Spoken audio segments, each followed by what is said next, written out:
ఎంతసేపు పేరెంట్స్ కూడా సొసైటీ ఏమనుకుంటది అనే చూస్తారు తప్ప వాళ్ళు సొంతంగా వాళ్ళు కన్న పిల్లల ఒపీనియన్స్ కి ఎందుకు ఒక్కసారి థింక్ చేయలేకపోతున్నారు?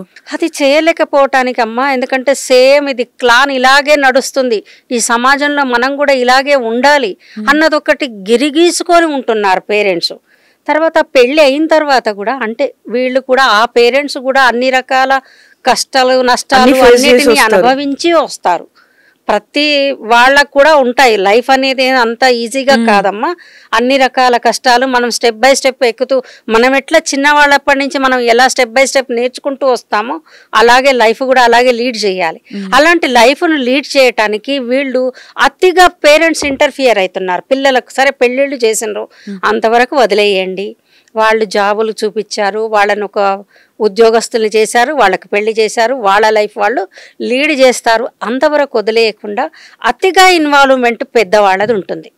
ఎందుకంటే తన లైఫ్లో అనుభవించినాయి. అంటే ఈ పేరెంట్స్ కూడా వాళ్ళేం మనకి ఎక్కడి నుంచో ఆకాశం నుంచి రాలేదు, వాళ్ళు కూడా ఒక పేరెంట్సే, వాళ్ళు కూడా అత్తలు తల్లులు అన్ని రకాల ఇబ్బందులను అనుభవించి వచ్చినటువంటి వాళ్ళు. వాళ్ళ అనుభవంతో ఏం చేస్తారంటే ఇది మా పిల్లలకు జరగొద్దు అని అనుకొని అతిగా ఇన్వాల్వ్ అయిపోతున్నారు. వీళ్ళ లైఫ్లలో ఇన్వాల్వ్ అయ్యే వరకు వీళ్ళు ఏం చేస్తున్నారు, అటు ఏది కరెక్ట్ అన్నది వాళ్ళు తెలుసుకోలేకపోతున్నారు. కన్ఫ్యూజన్. ఎందుకంటే 25 ఏళ్ల వరకు పెంచిన అమ్మా నాన్న వాళ్ళతోటి ఉన్న రిలేషను సడన్గా ఒక వేరే వ్యక్తి వేరే క్లాన్లో వేరే ఫ్యామిలీలోకి వచ్చి అక్కడ మనం అడ్జస్ట్ కావాలి అని అంటే ఎలా ఉండాలి అన్నది అది వాళ్ళిద్దరికి ఉండాల్సిన అవగాహన, కానీ మనం ఇంకొకళ్ళని చెప్పేది అది కాదు. ఆ ఆలోచన లేకుండా ఉండటంతో పేరెంట్స్ అతిగా ఇన్వాల్వ్మెంటు, దాంతో కూడా కాపురాలు డైవర్స్ దాకా వెళ్తున్నాయి. పిల్లలు ఏమనుకుంటున్నారు, మా అమ్మ చెప్పింది కరెక్టేమో, మా నాన్న చెప్పింది రైట్ ఏమో, మా సిస్టర్ చెప్పిందే కరెక్ట్, మా అన్న చెప్పిందే కరెక్ట్, వీళ్ళకి తెలీదు. ఎందుకు అని అంటే తను ఇంకా అడ్జస్ట్ కాలేదు కదమ్మా. అడ్జస్ట్ కావటానికి కూడా కొంత సమయం ఇవ్వండి.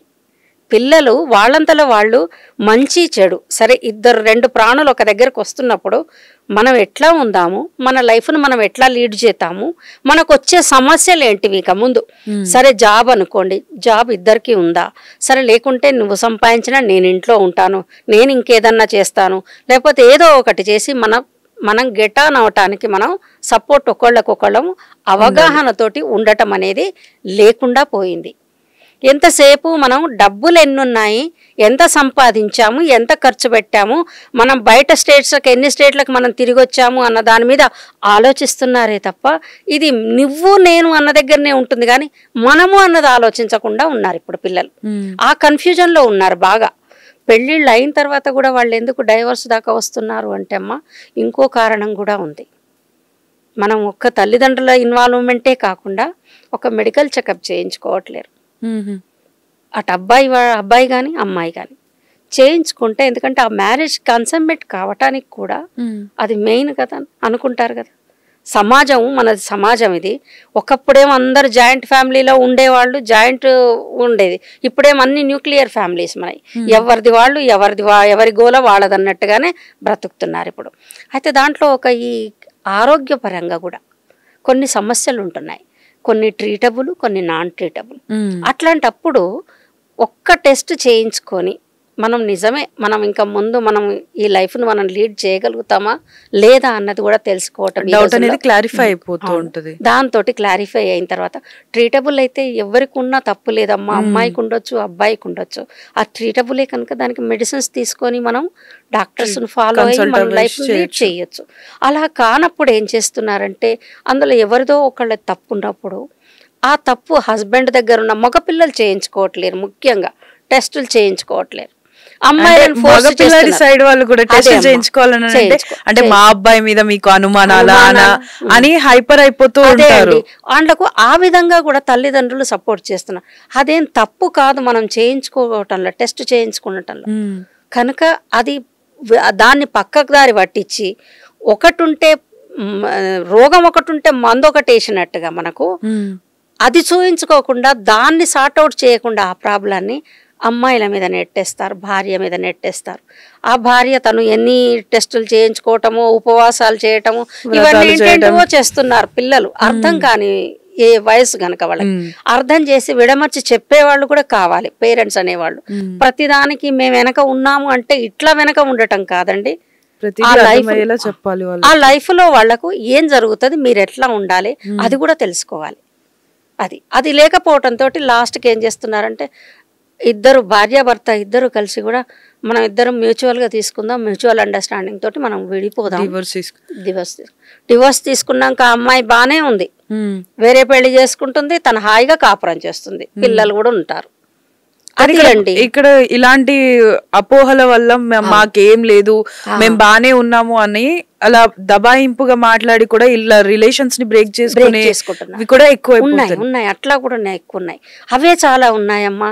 చెప్పరు మనకు అసలు ఏంటంటే అసలు ఒక మీడియేషన్ కౌన్సిల్కి వచ్చినా కూడా అక్కడ మనకు ఇవన్నీ ఎప్పుడు చెప్తారంటే 1 by 1 మనము ఒక కాకా సెషన్ అంటాం మేము దాన్ని, దాంట్లో కూర్చోబెట్టి అసలు సమస్య ఏంటి ఎక్కడుంది అని అడిగినప్పుడు అప్పుడు తెలుస్తుంది మనకు ఇంటర్నల్.